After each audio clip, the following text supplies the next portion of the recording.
Hello दोस्तों, आप सभी का स्वागत है आपके अपने परिवार द लॉजिकल साइंस में। मैं हूं आलोक सिंह आतिश और आज के इस वीडियो सेशन में हम लोग बात करने वाले हैं अपने न्यूमेरिकल सेक्शन की। जी हाँ दोस्तों, इससे पीछे के कुछ वीडियोस में हम लोगों ने न्यूमेरिकल प्रॉब्लम को देखा था, लेकिन आज से फिर हम लोग न्यूमेरिकल सेशन को कंटिन्यू करेंगे और आज के इस सेशन में हम लोग वर्क, एनर्जी एंड पावर के 10 ऐसे प्रश्न को देखेंगे जो आपके एग्ज़ाम में लगातार पूछे गए हैं न्यूमेरिकल क्वेश्चन के रूप में। तो आइए बिना अपने समय को गंवाए हुए शुरू करते हैं आज के इस सेशन की और देखते हैं एग्ज़ाम रेलेवेंट क्या कुछ सीख पाते हैं। आइए दोस्तों, आपका जो पहला क्वेश्चन है आज के इस सेशन का, क्वेश्चन नंबर 1 क्या पूछा है आपसे। बहुत ही आसान सा सवाल पूछा है कि एक 10 किलोग्राम का पिंड 4 मीटर की ऊंचाई से गिरता है, उस पर लगने वाले गुरुत्वाकर्षण बल द्वारा किए गए कार्य की गणना कीजिए और g का वैल्यू कितना लेना है, तो 10 मीटर पर सेकेंड स्क्वायर लेना है। ध्यान से देखिएगा क्वेश्चन क्या कह रहा है। क्वेश्चन कह रहा है कि कोई 10 केजी का ऑब्जेक्ट है। कितना केजी का ऑब्जेक्ट है? 10 केजी का। मतलब ये हुआ कि वस्तु का द्रव्यमान यहाँ पे दिया हुआ है, मास दिया हुआ है। ठीक है सर, कह रहा है कि 10 केजी का कोई वस्तु है और वो 4 मीटर की ऊंचाई से नीचे गिर रहा है। मान लीजिए कि ये यहाँ से ये जब नीचे गिर रहा है, अर्थ के सरफेस पे आ रहा है, तो यहाँ से इसकी जो इस सरफेस पे आने की ऊंचाई है वो कितनी है सर? 4 मीटर है। कितनी है? 4 मीटर है। और आपसे क्या कहा जा रहा है कि उस पर लगने वाले गुरुत्वाकर्षण बल द्वारा, अब ये जो वस्तु ऊपर से नीचे आ रहा है तो जाहिर सी बात है कि पृथ्वी किसी भी वस्तु को अपनी ओर आकर्षित करती है और पृथ्वी एक बल से आकर्षित करती है, उसी को हम लोग गुरुत्वाकर्षण बल कहते हैं। आपसे ये कहा जा रहा है कि जो इस पे पृथ्वी का गुरुत्वाकर्षण बल लग रहा है, इसके चलते वस्तु द्वारा किया गया कार्य क्या होगा। W इक्वल्स टू वाट। आपसे क्वेश्चन पूछा जा रहा है कि कार्य इक्वल टू क्या होगा। अब आप कहिएगा कि सर इस तरह का तो कोई कंसेप्ट आप बताए ही नहीं। बिल्कुल बताए हैं। ध्यान दीजिएगा कि हम लोग को पता है कि सर कार्य इक्वल टू क्या होता है फार्मूला। तो हम लोग कहते हैं कि सर बल गुना विस्थापन होता है फार्मूला। बल गुना विस्थापन होता है फार्मूला। तब आप कहेंगे कि सर विस्थापन तो हम यहाँ समझ जाएंगे। 4 मीटर की ऊंचाई से वस्तु गिर रही है। वस्तु कहाँ से गिर रही है? 4 मीटर की ऊंचाई से गिर रही है। तो ऊंचाई से गिर रही है मतलब एक दूरी कवर कर ही रही है और एक डायरेक्शन में है, तो विस्थापन तो हम समझ जाएंगे कि जो हमारा h है यही हमारा क्या हो जाएगा? विस्थापन हो जाएगा। लेकिन ये बल कैसे आएगा? बल तो इसमें दिया ही नहीं है। तो मेरे मित्र इसमें बल दे दिया है, गुरुत्वाकर्षण बल बोल के। आप क्या कहते हैं कि पृथ्वी जो है किसी भी वस्तु को अपनी ओर गुरुत्वाकर्षण बल से आकर्षित करती है और ये जो गुरुत्वाकर्षण बल होती है वो वस्तु के भार के बराबर होती है। क्या होती है सर? वस्तु के भार के बराबर होती है। तो आपसे जो यहाँ पे क्वेश्चन कहा जा रहा है कि कहा जा रहा है कि एक 10 केजी का पिंड 4 मीटर की ऊंचाई से गिरता है, उस पर लगने वाले गुरुत्वाकर्षण बल द्वारा किए गए कार्य की गणना कीजिए। तो गुरुत्वाकर्षण बल जो इस पे लगेगा इसके बराबर होगा, तो इस वस्तु का जो भार होगा उसके बराबर होगा। अच्छा, भार हम लोग कैसे निकालते हैं? तो आपको हमने बताया है कि सर वस्तु का जो भार होता है वो वस्तु के द्रव्यमान और गुरुत्वीय त्वरण दोनों के गुणनफल के बराबर होता है और इसी भार के बराबर बल से पृथ्वी किसी को क्या करती है? अपनी ओर खींचती है। मतलब वस्तु के भार के बराबर बल से पृथ्वी क्या करती है? वस्तु को अपनी ओर खींचती है। तो यहाँ पे हमसे कहा जा रहा है कि गुरुत्वाकर्षण बल जो लग रहा है उसके कारण वस्तु के द्वारा किया गया कार्य क्या होगा। तो इसका मतलब ये हुआ कि सर यहाँ पे जो बल हो जाएगा, यहाँ पे जो बल हो जाएगा वो भार के बराबर होगा। इसका मतलब हुआ कि वस्तु का द्रव्यमान है 10 केजी और ये क्या है? गुरुत्वीय त्वरण हमको g इक्वल टू कितना लेना है सर? तो 10 मीटर पर सेकेंड स्क्वायर लेना है। तो हम यहाँ पे 10 गुना 10 कर देंगे तो बल हो गया मेरा 100 न्यूटन। बल मेरा कितना हो गया? 100 न्यूटन। अब हम यहाँ पे कह सकते हैं कि सर कार्य इक्वल टू जो हो जाएगा वो 100 न्यूटन गुना क्या हो जाएगा सर? कितना है विस्थापन? तो 4 मीटर, तो 400 क्या? जूल। 400 क्या सर? जूल। उम्मीद करते हैं कि आप इस चीज़ को समझ पाए होंगे। तो आपके इस क्वेश्चन का सही आंसर क्या हो जाएगा? ऑप्शन नंबर ए हो जाएगा। क्या हो जाएगा? Option number A. आपका जो अगला क्वेश्चन है, क्वेश्चन नंबर 2 क्या पूछा है आपसे? बहुत ही आसान सा सवाल कि यदि एक हवाई जहाज 4000 मीटर की दूरी तय करता है और किया गया कार्य 20,000 जूल है तो लागू किया गया बल ज्ञात कीजिए। देखिए मैं आपको बार बार बता रहा हूँ न्यूमेरिकल सेशन में कि न्यूमेरिकल क्वेश्चन को आप जब भी करें तो पहले जो क्वेश्चन में डाटा दिया हुआ है उसको आप लिखने का प्रयास करें, उसके बाद वो क्या पूछ रहा है उस चीज़ को आप खोजने का प्रयास करें, और जब वो मिल जाए तो उस चीज़ को निकालने के लिए जो फार्मूला दिया गया है उसका उपयोग करें, आसानी से क्वेश्चन बनेगा। क्वेश्चन पूछ रहा है कि यदि एक हवाई जहाज 4000 मीटर की दूरी तय करता है और किया गया कार्य 20,000 जूल है तो लागू किया गया बल ज्ञात कीजिए। मेरे मित्र, यहाँ पे हवाई जहाज द्वारा तय किया गया दूरी को हम विस्थापन मान सकते हैं? आप कहिएगा बिल्कुल मान सकते हैं सर। तो S इक्वल टू कितना है? तो 4000 मीटर है। कार्य कितना कर रहा है सर? तो कह रहा है कि 20,000 जूल कार्य कर रहा है। कितना जूल कार्य कर रहा है? 20,000 जूल कार्य कर रहा है। आपसे पूछा जा रहा है कि 20,000 जूल जब कार्य कर रहा है तो इस पे बल कितना लग रहा है। अब बताइए, आपसे ना बनेगा? आसानी से बनेगा सर। W इक्वल टू होता है Fs, बल गुना विस्थापन होता है। कार्य यहाँ पे दे दिया है 20,000 जूल कार्य कर रहा और हमको बल निकालना है, तो F इंटू विस्थापन कितना है? 4000 मीटर है सर। लीजिए, ये 3 गो जीरो और ये 3 गो जीरो कट जाएगा सर, और ये 4 5 से कितना हो जाएगा? 20। आप कहिएगा सर F इक्वल टू हो जाएगा 5 न्यूटन। क्या हो जाएगा? 5 न्यूटन। और हमारे इस क्वेश्चन का सही आंसर क्या हो जाएगा? तो हमारे इस क्वेश्चन का सही आंसर हो जाएगा सर ऑप्शन नंबर डी। क्या हो जाएगा? Option number D. चलते हैं अगले क्वेश्चन की तरफ। आपका जो अगला क्वेश्चन है, क्वेश्चन नंबर 3, क्या पूछा है आपसे? बहुत ही आसान सा सवाल, मैंने आपको इस चीज़ को बताया भी था। आपसे क्वेश्चन पूछा है कि उस भौतिक मात्रा का नाम बताइए जो बल और वेग के गुणनफल के बराबर है, और आपका ऑप्शन दिया है ऊर्जा, त्वरण, कार्य और शक्ति। बताइए क्या होगा इसका आंसर? जब आपको क्वेश्चन में ये मिले कि उस भौतिक मात्रा का नाम बताइए जो बल और वेग के गुणनफल के बराबर है, तो आप क्या कहेंगे आंसर? आप कहेंगे सर शक्ति। आप क्या कहेंगे? शक्ति कहेंगे। आप अभी भी कहेंगे सर कैसे कहेंगे? तो पहले तो इस क्वेश्चन का आंसर आप नोट डाउन कर लीजिए कि आपका आंसर हो जाएगा ऑप्शन नंबर डी, शक्ति। अब सवाल ये उठता है कि सर शक्ति कैसे बल और वेग के गुणनफल के बराबर होगा? ये चीज़ उठता है। मैंने आपको पढ़ाया है पीछे के सेशन में कि सर P इक्वल टू होता है W/T। क्या होता है? P equals to W/T। और हम लोग कहते हैं कि सर चूंकि कार्य जो है वो बल और विस्थापन के गुणनफल के बराबर है। बल और विस्थापन के क्या है सर? गुणनफल के बराबर है। W इक्वल्स टू हम लोग Fs कहते हैं। तो भाई हम यहाँ पे P इक्वल टू W की जगह Fs रख सकते हैं क्या? आप कहेंगे सर रख ही दीजिए। Fs/T लिख सकते हैं क्या? बिल्कुल लिख सकते हैं।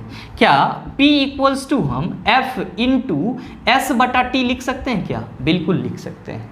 मेरे मित्र, यहाँ पे S आपका क्या है? तो आप कहेंगे सर विस्थापन है। क्या है? विस्थापन है। और ये T क्या है आपका? तो आप कहेंगे सर समय है। तो आप बताओ मेरे को कि विस्थापन बटा समय क्या होता है? तो आप कहेंगे सर वेग होता है। क्या होता है? वेग होता है। तो P इक्वल्स टू आपका F बल लिख सकते हैं, गुना वेग लिख सकते हैं। देखिए आगे आप सीख गए होंगे इसको। चलते हैं अगले क्वेश्चन की तरफ। आपका जो अगला क्वेश्चन है, क्वेश्चन नंबर 4, आपसे क्या पूछा है? बहुत ही आसान सा सवाल कि निम्नलिखित में से कौन सा किए गए कार्य का उदाहरण नहीं है। आपसे क्वेश्चन पूछा है, ऑप्शन दिया है आपको, लड़के का कमरे में दीवार को धक्का देना, सतह पर पड़े कंकड़ पर दबाव डालना। ऑप्शन सी दिया है, लड़की द्वारा एक ट्रॉली को धक्का देने पर ट्रॉली का आगे बढ़ जाना, किताब को किसी ऊंचाई तक उठाना। बताइए क्या होगा इसका आंसर? आप कहेंगे कि सर आपने तो बताया है कि किसी भी वस्तु द्वारा किया गया कार्य हम लोग तभी कहते हैं जब कहते हैं कि वस्तु के द्वारा बल लग रहा है और उस बल लगने से उसमें क्या हो रहा है सर? विस्थापन उत्पन्न हो रहा है, तब हम लोग कहते हैं कि कार्य हुआ है। देखिए आप लास्ट के 3 ऑप्शन में वस्तु के द्वारा विस्थापन हो रहा है, जैसे कह रहा है कि सतह पर पड़े कंकड़ पर दबाव डाला जाता है। तो सतह पर पड़े कंकड़ पर जब दबाव डालिएगा तो कंकड़ क्या होगा? आपका नीचे धंसेगा, मतलब वहाँ भी विस्थापन हो रही है। आपका लड़की द्वारा एक ट्रॉली को धक्का देने पर ट्रॉली आगे बढ़ जाता है, मतलब यहाँ भी वस्तु क्या हो रही है? विस्थापित हो रही है। और किताब को किसी ऊंचाई तक उठाना, किताब को भी हम लोग एक ऊंचाई तक उठा रहे हैं। तो तीनों जगह पे हम लोग विस्थापन की बात कर रहे हैं। लेकिन आप खुद सोचिए, दीवार को धक्का दीजिएगा तो दीवालवा आगे बढ़ेगा? पॉसिबल है? ना है। जब दीवार आगे ना बढ़ेगा तो वहाँ पे कोई कार्य नहीं होगा। तो आपसे जो क्वेश्चन पूछा है उसका आंसर क्या होगा? ऑप्शन नंबर ए होगा। तो आपके इस क्वेश्चन का सही आंसर क्या है? ऑप्शन नंबर ए है कि लड़के का कमरे में दीवार को धक्का देना कार्य का उदाहरण नहीं है। चलते हैं अगले क्वेश्चन की तरफ। आपका जो अगला क्वेश्चन है 5वें नंबर का क्वेश्चन, क्या पूछा है आपसे? क्वेश्चन आपसे पूछा है कि यदि बल लगाने पर कोई कार्य न हो तो बल तथा विस्थापन के बीच का कोण डैश होगा। 0 डिग्री, 90 डिग्री, 45 डिग्री, 120 डिग्री। तो मेरे मित्र, मैंने आपको बताया था कि जब बल और विस्थापन दोनों के बीच में क्या हो, कोण बन रहा हो, एंगल बन रहा हो, तब हम लोग क्या फार्मूला लेते हैं, तो W = Fs cos थीटा लेते हैं। और हम लोग कहते हैं कि सर cos 0 डिग्री का जो वैल्यू होता है वो कितना होता है, 1 होता है। cos 90 डिग्री का जो वैल्यू होता है वो कितना होता है, 0 होता है। और हम कहते हैं कि सर cos 180 डिग्री का जो वैल्यू होता है वो कितना होता है, -1 होता है। मतलब क्या कि बल और विस्थापन के बीच में अगर 0 डिग्री का एंगल बन रहा है तो कार्य आपका क्या होता है, मैक्सिमम होता है। क्या होता है, मैक्सिमम होता है। और जब आपका बल और विस्थापन के बीच में 90 डिग्री का कोण बन रहा है तब आप कहते हैं कार्य जो होता है वो क्या होता है, 0 होता है। और जब बल और विस्थापन के बीच में 180 डिग्री का एंगल बनता है तब हम लोग कहते हैं किया गया कार्य जो होता है वो क्या होता है, निगेटिव होता है, ऋणात्मक होता है। अच्छा, एक चीज़ और पूछ लिया जाता है कि किस स्थिति में कार्य धनात्मक होता है, तो जब cos 0 डिग्री होता है तो कार्य आपका क्या होता है, धनात्मक होता है, पॉजिटिव होता है।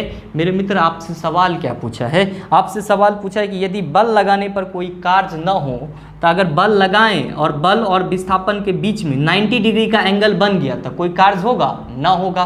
तो आपसे पूछा जा रहा है कि यदि बल लगाने पर कोई कार्य न हो तो बल तथा विस्थापन के बीच का जो कोण होगा, ऑप्शन नंबर बी 90 डिग्री होगा। कितना होगा, ऑप्शन नंबर बी 90 डिग्री होगा।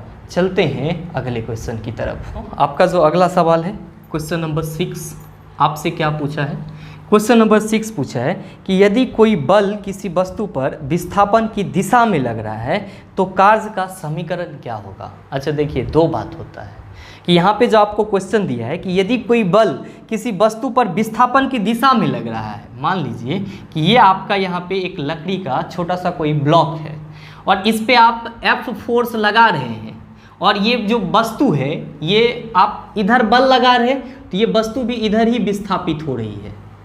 आप इधर से बल लगा रहे हैं इसको तो ये कहाँ जा रही है सर, उधर ही जा रही है, मतलब बल के दिशा में जा रही है। तो आप कहते हो कि सर जब बल के दिशा में जाती है तो किया गया कार्य क्या होता है, W = Fs होता है। तो आपसे जो क्वेश्चन पूछा है कि यदि कोई बल किसी वस्तु पर विस्थापन की दिशा में लग रहा है तो कार्य का समीकरण क्या होगा, तो आप कहेंगे सर कार्य का समीकरण हो जाएगा option number B F × S। क्या हो जाएगा, F × S।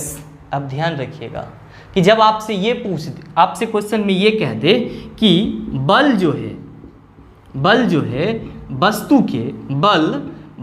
के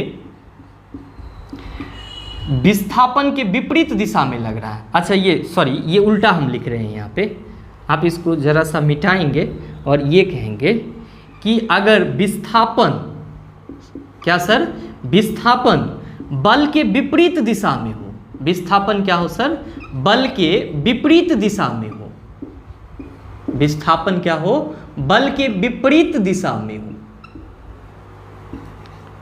तो किया गया जो आपका कार्य होगा वो क्या हो जाएगा, तो सर W = -Fs हो जाएगा। क्या हो जाएगा, W = -Fs हो जाएगा। तो आप इस चीज़ को ध्यान में रखिएगा। अभी आपसे क्वेश्चन पूछा है कि यदि कोई बल किसी वस्तु पर विस्थापन की दिशा में लग रहा है तो कार्य क्या होगा सर, Fs हो जाएगा। और अगर विस्थापन बल के विपरीत दिशा में हो रहा है, मतलब बल इधर लगा रहे हैं, अब वस्तु आपका इधर आ रहा है तो विपरीत दिशा में हो रहा है, तो जब विपरीत दिशा में होगा तब जो होगा वो क्या होगा, समीकरण W = -Fs। यहाँ पे ये -Fs क्या कह रहा है कि विस्थापन जो है वो क्या हो रही है सर, विपरीत दिशा में हो रही है। तो इस चीज़ को आप ध्यान में रखेंगे। चलते हैं अगले क्वेश्चन की तरफ। आपका जो अगला क्वेश्चन है 7वें नंबर का क्वेश्चन, क्या पूछा है आपसे, 7वें नंबर का क्वेश्चन आपसे पूछा है कि 10 किलोग्राम के एक पिंड को 30 मीटर की ऊंचाई पर ले जाकर फिर उसी स्थान पर लाया जाता है जहां से वह चला था, तो किया गया कार्य क्या होगा, जबकि जी का जो वैल्यू लेना है वो 9.8 मीटर पर सेकेंड स्क्वायर लेना है। पहले क्वेश्चन को समझिएगा एक बार फिर से पढ़ के, उसके बाद आंसर देने का कोशिश कीजिएगा, क्योंकि इसका जो आंसर है वो सीधे आपके दिमाग से आएगा। आप कहिएगा कैसे, तो ज़रा सा एक बार क्वेश्चन को पढ़िए। कह रहा है कि 10 किलोग्राम के एक पिंड को 30 मीटर की ऊंचाई पर ले जाकर फिर उसी स्थान पर लाया जाता है। मेरे मित्र आप इसको ऐसे समझिए कि ये आपका स्थल है, पृथ्वी है, यहाँ से कोई वस्तु का जो द्रव्यमान है वो कितना है, 10 केजी है, और हम इसको पृथ्वी तल से उठा के मान लीजिए कि 30 मीटर की ऊंचाई पर ले जा रहे हैं, यहाँ पे ले जा रहे हैं। ये कितना ऊंचा है सर, 30 मीटर है, और इसको यहाँ पे ले जा रहे हैं 30 मीटर ऊंचाई पे, और फिर उसको यहाँ वहाँ से हम रिटर्न लेके चले आ रहे हैं। यहाँ पे एक बार इसको ले जा रहे हैं इस 10 केजी के वस्तु को 30 मीटर की ऊंचाई पर, और फिर उस 30 मीटर की ऊंचाई से वस्तु को ले जा करके कहाँ पे रख दे रहे हैं, जहाँ पे था वहीं पे ला के रख दे रहे हैं। तब आपसे पूछा है कि किया गया कार्य क्या होगा, W इक्वल्स टू वाट, जबकि जी का वैल्यू लेना है 9.8 मीटर पर सेकेंड स्क्वायर, और वस्तु का द्रव्यमान दिया हुआ है 10 केजी। आप कहेंगे सर ऊंचाइयों दे दिया है 30 मीटर, अब ये बनेगा कैसे। तो मेरे मित्र कोई घबराने की ज़रूरत नहीं है, आपको मालूम होना चाहिए कि कार्य इक्वल टू होता है बल गुना विस्थापन, बल गुना विस्थापन। तो बल तो चलिए हम यहाँ से पता कर लेंगे कि वस्तु का द्रव्यमान है 10 केजी, पृथ्वी का गुरुत्वीय त्वरण लगेगा जी 9.8, तो बल तो आ जाएगा। विस्थापन जो यहाँ पे है, ये विस्थापन यहाँ पे क्या होगा, आप यहाँ पे क्या कह रहे हैं कि वस्तु को हम इस इनिशियल पॉइंट से यहाँ से शुरुआत करते हैं ले जाना, 30 मीटर की ऊंचाई पे ले गए, और फिर वहाँ से हम इनिशियल पॉइंट पे ले गए, फिर 30 मीटर की ऊंचाई पे ले गए, और फिर वहाँ से हम इसको क्या किए सर, नीचे ले आए, मतलब इसके प्रारंभिक बिंदु पर ले आए। तो मेरे मित्र आपको मालूम है कि जब कोई वस्तु अपने प्रारंभिक स्थिति से चलना प्रारंभ करता है, जब कोई वस्तु अपने प्रारंभिक स्थिति से चलना प्रारंभ करता है और पुनः लौटकर वह अपनी प्रारंभिक स्थिति पर आ जाता है, क्या कि जब कोई वस्तु प्रारंभिक स्थिति से चलना प्रारंभ करता है और पुनः लौटकर अपने प्रारंभिक स्थिति में आ जाता है, तब वस्तु का जो विस्थापन होता है वो कितना होता है, तो भैया 0 होता है। विस्थापन कितना होता है, 0। तो आप यहाँ पे कह रहे हैं कि sir W equals to FS होता है, बल गुना विस्थापन होता है। भैया 0 को केकरो से मल्टीप्लाई कर दीजिएगा तो क्या हो जाएगा, तो 0 हो जाएगा। तो W equal to F into 0 हम कर दें तो क्या हो जाएगा, 0। किया गया कार्य कितना हो जाएगा, 0 हो जाएगा। किया गया कार्य कितना हो जाएगा, 0। क्यों, क्योंकि वस्तु को जिस जगह से ले जा रहे हैं उसी जगह पर फिर से ले आ रहे हैं, तो यहाँ पे कोई विस्थापन ही नहीं हो रहा है, वस्तु में कोई डिस्प्लेसमेंट ही नहीं हो रहा है साइंस के दृष्टिकोण से। इसीलिए हम लोग क्या कह रहे हैं कि किया गया कार्य जो होगा वो क्या होगा, 0 जूल हो जाएगा। तो आपके इस क्वेश्चन का सही आंसर क्या हो जाएगा, तो आप कहिएगा सर ऑप्शन नंबर डी हो जाएगा।